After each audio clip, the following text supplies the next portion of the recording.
Hello दोस्तों, स्वागत करता हूं मैं आपका अपने YouTube channel life study point में। डीसी मोटर को कंटिन्यू करते हैं। लास्ट टाइम हमने डीसी सीरीज मोटर के बारे में पढ़ लिया था। आज हम डीसी शंट मोटर के बारे में पढ़ेंगे। देखिएगा, डीसी शंट मोटर क्या होती है अपने पास। DC shunt motor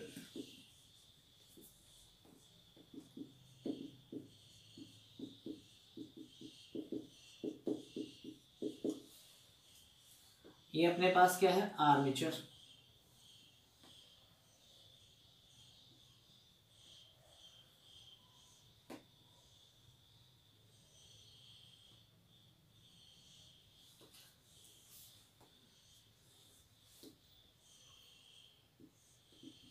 DC supply और फील्ड को कनेक्ट करेंगे हम शंट में, यानी कि समांतर क्रम में। ये फील्ड वाइंडिंग होगी हमारे पास, इसको जोड़ दिया हमने आर्मेचर के समांतर क्रम में।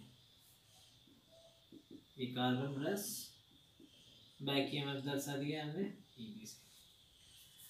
तो देखिएगा, सप्लाई देंगे तो यहाँ से जो अपने पास करंट फ्लो होगी वो होगी लोड करंट। आर्मेचर में चली जाएगी अपने पास आर्मेचर करंट, और यहाँ फील्ड में चली जाएगी शंट करंट। और शंट करंट जैसे ही फील्ड में जाएगी तो ये अपना फ्लक्स उत्पन्न करेगी, जिसको हम बोल देते हैं शंट फ्लक्स। इसका जो रेजिस्टेंस होगा वो होगा RSH। तो देखिएगा कि जो हम सप्लाई देते हैं तो उसमें सारी की सारी धारा किसे मिलनी चाहिए, यानी कंप्लीट करंट फ्लो होना चाहिए आर्मेचर से। तो अपने पास जो शंट फील्ड वाइंडिंग है उसमें करंट क्या हो, कम से कम जाना चाहिए। अब करंट कम कैसे किया जा सकता है, ISH को हमें कम करना है, ये होगा V/RSH। तो RSH की वैल्यू जब हाई होगी अपने पास तभी क्या होगा, शंट करंट कम हो सकता है। तो शंट करंट को कम करने के लिए हम क्या करेंगे, रेजिस्टेंस को हाई रखना होगा। और रेजिस्टेंस जो होता है अपने पास R, वो होता है ρL/A। तो रेजिस्टेंस की वैल्यू यदि हमें हाई चाहिए, यानी कि उच्च प्राप्त करनी है, तो क्या करना पड़ेगा, हमें एरिया कम करना होगा और लेंथ को क्या करना पड़ेगा, बढ़ाना पड़ेगा। इसीलिए डीसी शंट मोटर में फील्ड वाइंडिंग के लिए मोटे तार व अधिक लपेटों इसलिए शंट मोटर में फील्ड वाइंडिंग के लिए पतले तार व अधिक लपेटों का उपयोग किया जाता है।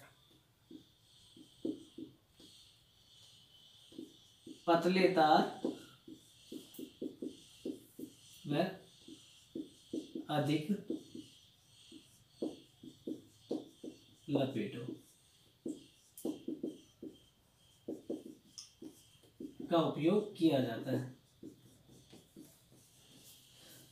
देखिएगा, शंट मोटर में क्या किया जाता है, फील्ड वाइंडिंग को आर्मेचर के समांतर क्रम में जोड़ा जाता है, जिसके कारण से क्या कहा जाता है, शंट मोटर।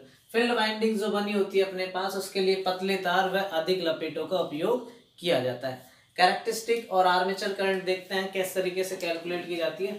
तो यहाँ पर क्या लगाएंगे हम, किरचॉफ का धारा नियम। किरचॉफ का धारा नियम क्या होता है अपने पास, किसी भी संधि बिंदु पर आने वाली धाराएं तथा जाने वाली धाराओं का बीजगणित योग किसके बराबर होता है, शून्य के बराबर होता है। तो यहाँ देखिएगा, इनकमिंग करंट जो है अपने पास वो क्या है, IL, और जाने वाली करंट कौन कौन सी है, ISH और IA। तो IL किसके बराबर होगा, IA प्लस ISH के बराबर होगा। तो यहां से मुझे आर्मेचर करंट निकालनी है, तो वो क्या होगा, IL माइनस ISH। तो आर्मेचर धारा क्या होती है, लोड करंट और शंट करंट का अंतर होती है, यानी कि डिफरेंस होती है। तो यहाँ पे मैं नोट कर देता हूं आपको, IA जो होगा वो अपने पास क्या होगा, आर्मेचर करंट, IL होगा अपने पास लोड करंट, और ISH होगा जो अपने पास वो क्या होगा, shunt current, shunt winding current.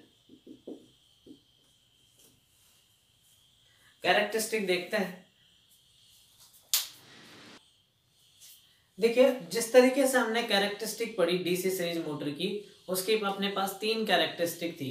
उसी तरीके से डीसी शंट मोटर की भी जो कैरेक्टरिस्टिक होंगी वो अपने पास 3 कैरेक्टरिस्टिक होगी। कौन कौन सी, फर्स्ट कैरेक्टरिस्टिक जो होगी अपने पास वो होगी torque and armature current.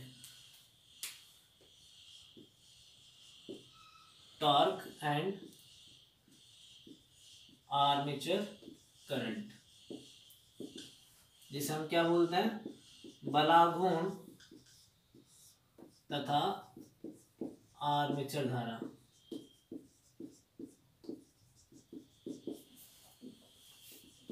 Characteristic.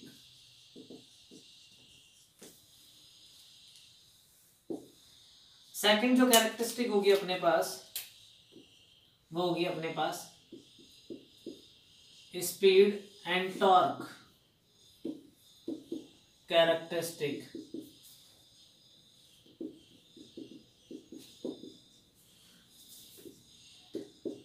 गति तथा बलागुण।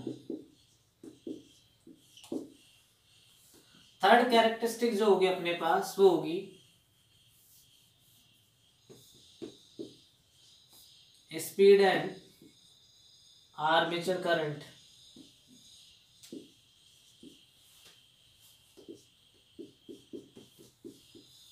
गति तथा आर्मेचर धारा। तो देखिएगा इस तरीके से हमें तीन कैरेक्टरिस्टिक मिलेंगी। तो फर्स्ट हम जो कैरेक्टरिस्टिक देखते हैं वो कौन सी है, टॉर्क एंड आर्मेचर करंट।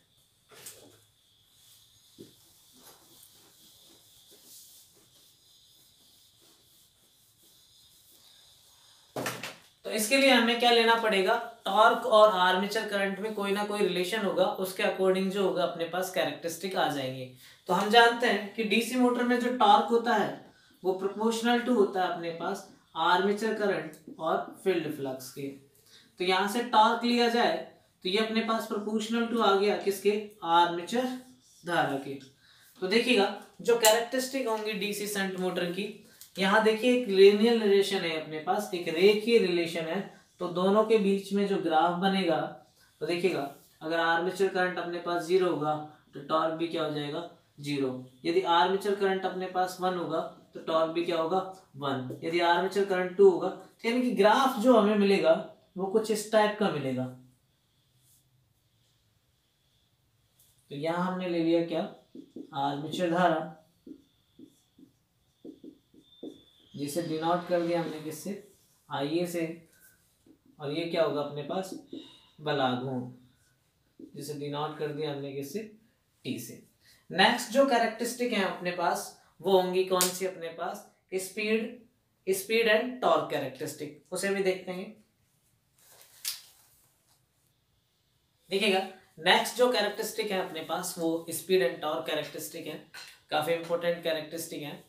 तो देखिएगा कि जो अपने पास स्पीड होती है वो अपने पास समानुपाती होती है बैक ईएमएफ के समानुपाती होती है, फील्ड फ्लक्स के क्या होगी, विलोमानुपाती होगी। और जैसा कि हम जानते हैं कि बैक ईएमएफ होता है अपने पास V माइनस IA/RA।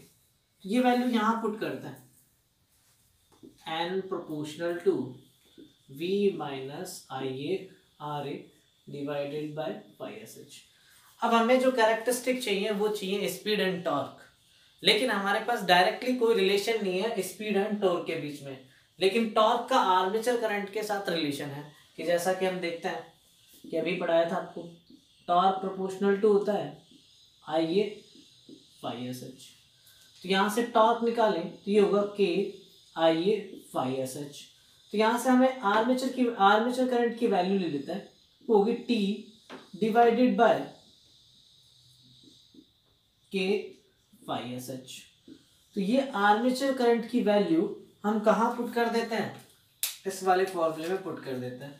ये वैल्यू हमें पुट करनी है, यहाँ पर पुट कीजिएगा N proportional to V minus IA की वैल्यू पुट करनी है हमें T divided by K/πSH into RA। All equation divide हो जाएगी किससे, πSH से।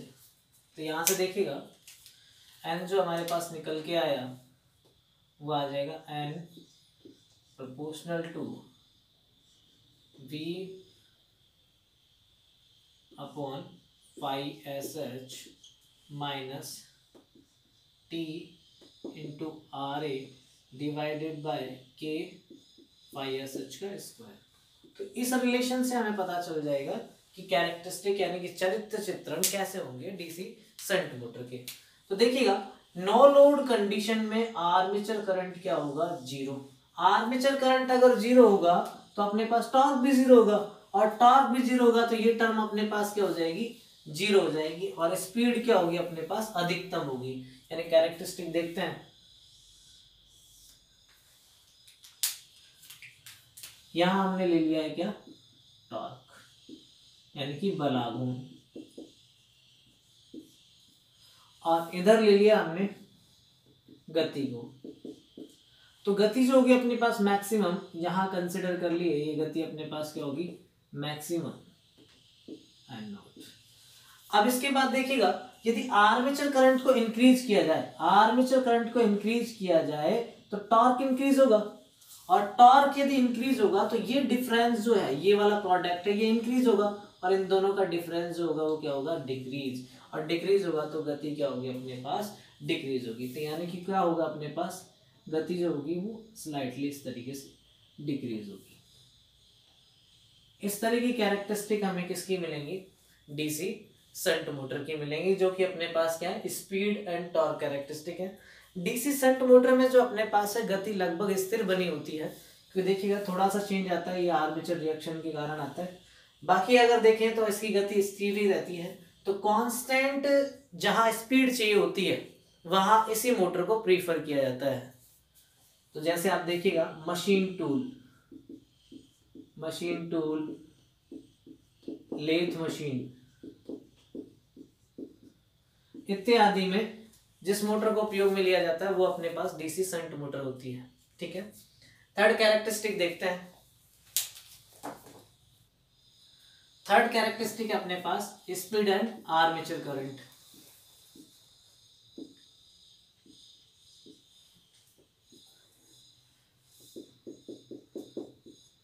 गति तथा आर्मेचर धारा। देखिएगा स्पीड का डायरेक्ट रिलेशन है हमारे पास किसके साथ, गति के साथ, सॉरी आर्मेचर करंट के साथ। ईबी जो है अपने पास वो होता है V माइनस IA RA। ये वैल्यू पुट करेंगे जैसा कि हमने पिछले कैरेक्टरिस्टिक में भी देखा था, V माइनस IA RA अपन 5। तो यहां से देखिएगा नो लोड कंडीशन में अपने पास आर्मेचर करंट लगभग क्या होगी, जीरो होगी, और ये अपने पास क्या हो जाएगा, ये वाली टर्म हो जाएगी जीरो। तो गति क्या मिलेगी हमें, मैक्सिमम मिलेगी। यानी कि आर्मेचर करंट जब जीरो होगा अपने पास, इधर हम ले लेते हैं क्या, आर्मेचर धारा, और यहां ले लिया हमने क्या, गति स्पीड को। देखिएगा जब आर्मेचर करंट जीरो होगा अपने पास तो ये वाली टर्म क्या हो जाएगी, जीरो। तो अपने पास जो गति होगी वो होगी अपने पास मैक्सिमम V/5SH, क्योंकि ये टर्म से डिफरेंस जो होगा अपने पास ये वाला कम हो जाएगा। तो गति हमने ले ली यहाँ पर मैक्सिमम, यहाँ पर होगी। जैसे जैसे लोड इंक्रीज करेंगे तो आर्मेचर करंट इंक्रीज होगा, और ये डिफरेंस यानी बैक ईएमएफ का मान घटेगा, और गति अपने पास क्या होती चली जाएगी, कम होती चली जाएगी। लेकिन गति में जो वेरिएशन होते हैं वो बहुत कम होते हैं। यानी कि जो अपन देखे हैं कि स्पीड और टॉर्क कैरेक्टरिस्टिक तथा अपने पास गति और आर्मेचर धारा कैरेक्टरिस्टिक बोला भी जा सकता है, speed and armature current characteristic लगभग दोनों समान सी होती है डीसी शंट मोटर में। थर्ड मोटर देखते हैं अपन। देखिएगा थर्ड जो मोटर है हमारे पास वो है कंपाउंड मोटर। कंपाउंड मोटर अपने पास दो प्रकार की होती है, कौन कौन सी देखते हैं। कम्युलेटिव कंपाउंड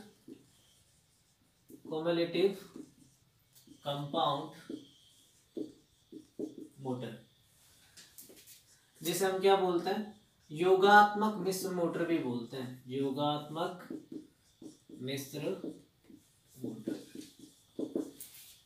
सेकंड होती है अपने पास डिफरेंशियल कंपाउंड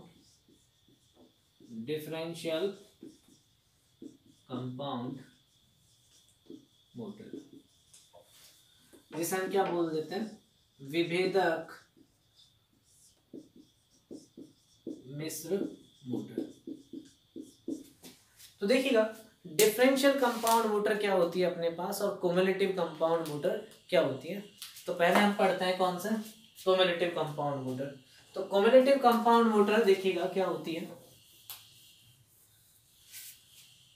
देखिएगा इसमें अपने पास सीरीज फील्ड और शंट फील्ड दोनों को यूज किया जाएगा, लेकिन सीरीज फील्ड और शंट फील्ड दोनों को इस तरीके से यूज किया जाए कि जो टोटल फ्लक्स है दोनों के योग के बराबर हो, यानी शंट फ्लक्स और सीरीज फ्लक्स। तो ये अपने पास क्या कहलाती है, क्युमुलेटिव कंपाउंड मोटर। क्या कहलाती है, क्युमुलेटिव कंपाउंड मोटर। हिंदी में से बोला जाता है योगात्मक मिश्र मोटर। तो देखिएगा डायग्राम से समझते हैं, ये अपने पास हुआ आर्मेचर,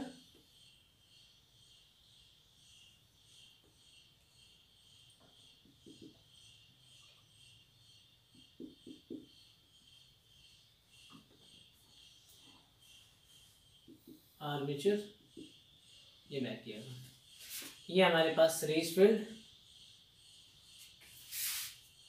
और ये हमारे पास शंट फील्ड। इसका जो फ्लक्स होगा वो φSH और इसका जो फ्लक्स होगा वो होगा φSE। तो देखिएगा कि दोनों का फ्लक्स क्या होना चाहिए, एडिटिव होता है, एडिटिव होना चाहिए, यानी कि जुड़ना चाहिए, तभी अपने पास मोटर कौन सी बनेगी, क्युमुलेटिव कंपाउंड मोटर। तो देखिएगा मैं यहाँ पर सप्लाई दे रहा हूं, डीसी सप्लाई,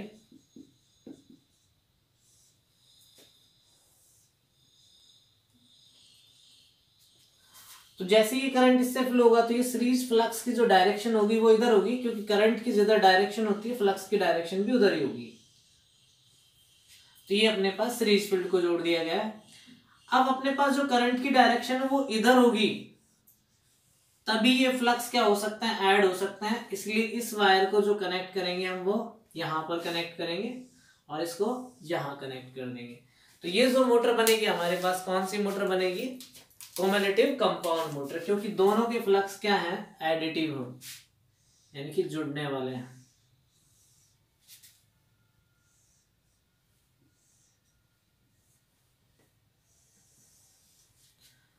ये अपने पास कौन सी है, ये सीरीज फील्ड है,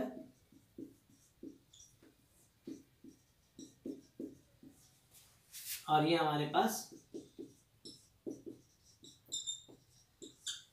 शंट फील्ड है। अब देखिएगा क्युमुलेटिव कंपाउंड मोटर भी अपने पास दो प्रकार की होती है, लॉन्ग शंट और सेकंड होती है अपने पास short shunt. Cumulative compound motor भी हमारे पास दो प्रकार की होगी, कौन कौन सी, लॉन्ग शंट और शॉर्ट शंट।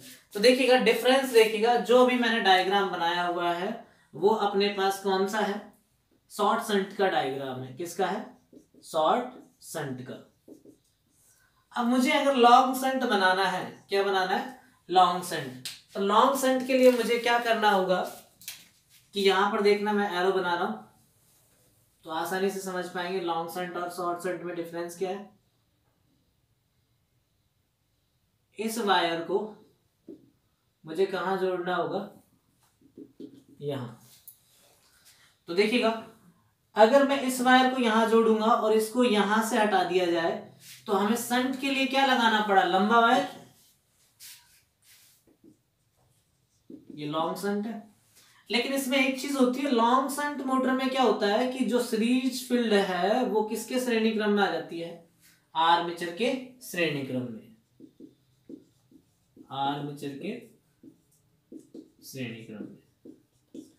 देखिएगा जो शॉर्ट शंट था अपने पास, शॉर्ट शंट अपने पास ये वायर यहां जुड़ा हुआ था, तो यहां तो ये दोनों पे थे अपने पास, ये दोनों वाइंडिंग पैरेलल में थी आर्मेचर के।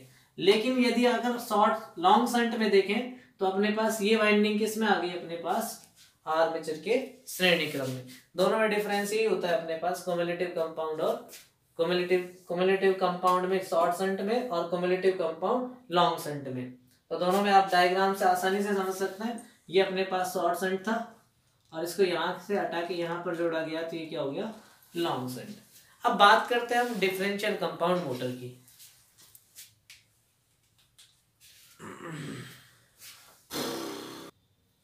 नेक्स्ट है हमारे पास differential compound motor. Differential compound motor, जैसे हम क्या बोलते हैं, विभेदक मिश्र मोटर भी बोलते हैं, विभेदक मिश्र मोटर। देखिएगा सेम इसमें भी ऐसा ही होता है, अपने पास जो कंपाउंड मोटर होती है उसमें भी सीरीज फील्ड थी और शंट फील्ड थी। यहां भी अपने पास क्या होगी, सीरीज फील्ड और शंट फील्ड। यहां हमने ले लिया क्या, ये अपने पास क्या होगा, आर्मेचर,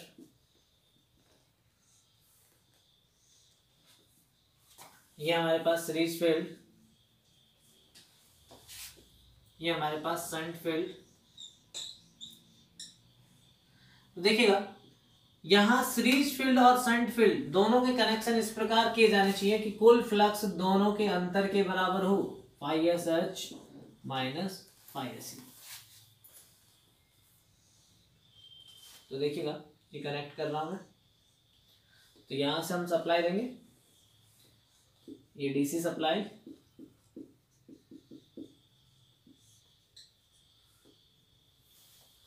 यहां से करंट फ्लो हुआ,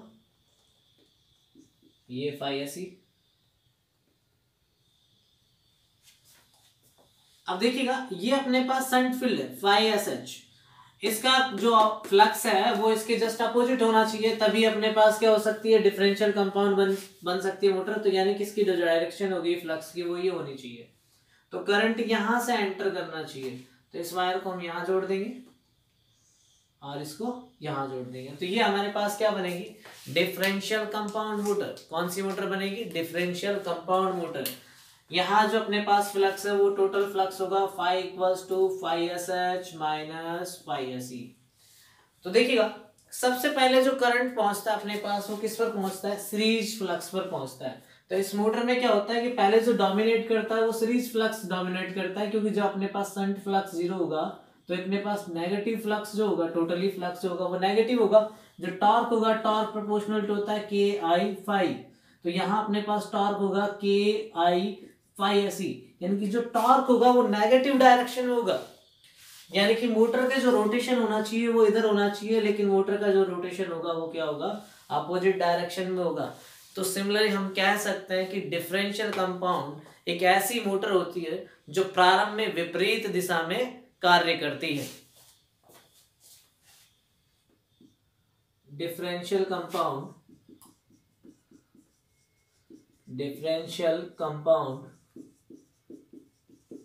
एक ऐसी मोटर होती है जो प्रारंभ में विपरीत दिशा में घूमती है। तो देखिएगा कि जब इसके बाद अपने पास क्या होता है कि डोमिनेट कौन करने लगता है, कि शंट फ्लक्स, तो उसके बाद क्या हो जाता है अपने पास, ये अपने पास डिफरेंस क्रिएट होता है phi S H minus phi C, torque फिर क्या हो जाता है पॉजिटिव। उसके बाद रोटेशन किधर होते हैं, इसी डायरेक्शन में होते हैं। ये मोटर भी अपने पास दो प्रकार की होती है, लॉन्ग शंट और शॉर्ट शंट। यहाँ जो मैंने यूज किया है वो अपने पास यूज किया है शॉर्ट शंट। कौन सा यूज किया है, शॉर्ट शंट। यदि लॉन्ग शंट यूज करना होता तो यहां से देखिएगा मैं डॉट डॉट लाइन से दर्शाता हूं, इस वायर को कनेक्ट करते इधर। सिमिलरली उसी मेथड में, तो ये अपने पास इस वायर को यहां से हटा दीजिए, अभी अपने पास कौन सी बन गई है, लॉन्ग शंट। लॉन्ग शंट में क्या होता है अपने पास सीरीज जो है अपने पास आर्मेचर के श्रेणी क्रम में आ जाती है। अब नेक्स्ट देखते हैं अपने पास दोनों की कैरेक्टरिस्टिक देखते हैं, डिफरेंशियल कंपाउंड मोटर और क्युमुलेटिव कंपाउंड मोटर। दोनों की जो कैरेक्टरिस्टिक है वो भी अपने पास तीन तीन टाइप की होंगी और तीनों ही कैरेक्टरिस्टिक को हम एक साथ देखेंगे। देखिएगा जो अपने पास कंपाउंड मोटर होगी उसमें हम कौन सी कैरेक्टरिस्टिक देख रहे हैं, टॉर्क एंड आर्मेचर करंट। तो यहाँ तो हम ले लेते हैं टॉर्क और यहाँ क्या लेंगे, आर्मेचर करंट। तो देखिएगा टॉर्क जो प्रोपोर्शनल टू होता है अपने पास वो आर्मेचर करंट और फ्लक्स के समानुपाती होता है, फील्ड फ्लक्स के। अब कंपाउंड मोटर की बात करें तो अपने पास जो फ्लक्स होगा वो होगा phi S H plus phi S C, दोनों का एडिशन होगा। तो टॉर्क जो प्रोपोर्शनल टू होगा वो अपने पास I A phi S H plus phi S C.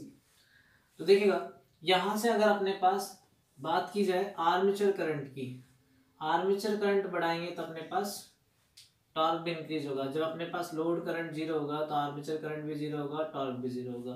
तो यहाँ सिमिलरली अपने पास इस टाइप की कैरेक्टरिस्टिक प्राप्त होंगी कि जैसे जैसे आर्मेचर करंट बढ़ेगा टॉर्क भी इंक्रीज होगा।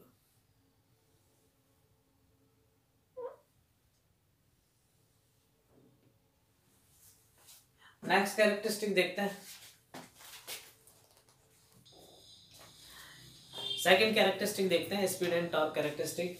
तो देखिएगा जो अपने पास गति है वो प्रोपोर्शनल टू होती है बैक ईएमएफ के, इनवर्सली प्रोपोर्शनल होती है फ्लक्स के। लेकिन यहाँ कंपाउंड के लिए फ्लक्स क्या होगा, phi S H plus phi S E. Back EMF होता है अपने पास E B equals to V minus I A R A. तो यहाँ से वैल्यू पुट कर देते हैं, I A R A phi S H plus phi S E. तो यहाँ देखिएगा जो टॉर्क है अपने पास वो टॉर्क होता है proportional to I A phi S H plus phi S E. Value put कीजिएगा, N proportional to V minus, यहाँ से आर्मेचर करंट की वैल्यू निकालेंगे तो ये आ जाएगा अपने पास T divided by K phi S H plus phi S E. Value put कीजिएगा V T upon K phi S H plus phi S E dot R A divided by phi S H plus phi S E. तो देखिएगा ये same relation अपने पास DC shunt motor की तरह होता है, बस यहाँ सीरीज फ्लक्स ऐड है। तो कैरेक्टरिस्टिक जो अपने पास थी वो डीसी शंट मोटर की इस टाइप की कैरेक्टरिस्टिक थी। तो यहाँ फ्लक्स एडिटिव है, तो इसकी जो अपने पास गति होगी क्युमुलेटिव कंपाउंड मोटर की वो अपने पास शंट मोटर से कम होगी। ये कैरेक्टरिस्टिक किसकी होंगी अपने पास, क्युमुलेटिव कंपाउंड मोटर, और ये कैरेक्टरिस्टिक क्या होंगी, शंट मोटर की। यानी कि ये बात हम देख सकते हैं कि फ्लक्स जब अपने पास ज्यादा होती है, फ्लक्स का मान जब ज्यादा होता है तो गति कम होती है। तो क्युमुलेटिव कंपाउंड मोटर की गति जो होगी अपने पास वो शंट मोटर की तुलना में कम होगी। नेक्स्ट कैरेक्टरिस्टिक देखते हैं। थर्ड कैरेक्टरिस्टिक देखते हैं अपने पास गति तथा आर्मेचर धारा। तो देखिएगा यहां ले लेते हैं हम आर्मेचर धारा और यहां ले लेते हैं गति। तो देखिएगा जो हमारे पास रिलेशन होता है गति का वो प्रोपोर्शनल टू होती है E B upon phi S H plus phi S E, क्योंकि क्युमुलेटिव कंपाउंड मोटर लेते हैं वहाँ फ्लक्स किसके बराबर होता है, phi S H plus phi S E. And proportional to back EMF की वैल्यू होती है I A R A phi S H plus phi S E. तो देखिएगा यहाँ करंट जो अपने पास जीरो होगा तो गति भी क्या होगी अपने पास मैक्सिमम होगी, क्योंकि इसकी वैल्यू जो मिलेगी हमें वो ये मिलेगी। तो इसके बाद यदि आप क्या करते हैं आर्मेचर करंट की वैल्यू बढ़ाते हैं तो गति बढ़ेगी, लेकिन आर्मेचर करंट की वैल्यू बढ़ने के साथ सीरीज फ्लक्स भी बढ़ता है तो गति अपने पास थोड़ी कम होती है। तो कंपेयर करें अपन शंट मोटर से, तो शंट मोटर की कैरेक्टरिस्टिक इस प्रकार की होंगी, तो कंपाउंड मोटर जो होगी क्युमुलेटिव कंपाउंड मोटर की जो कैरेक्टरिस्टिक होंगी उससे बिलो होंगी। इस प्रकार से अपने पास जो कैरेक्टरिस्टिक थी वो तीन प्रकार की थी अपने पास, कंपाउंड मोटर के लिए भी और शंट मोटर के लिए भी और सीरीज मोटर के लिए भी। नेक्स्ट जो सेक्शन है उसमें हम डीसी मोटर का स्पीड कंट्रोल पढ़ेंगे। यदि आपको हमारा वीडियो अच्छा लगा हो तो इसे शेयर कीजिए, लाइक कीजिए और हमारे चैनल को सब्सक्राइब कीजिए। Okay, thank you.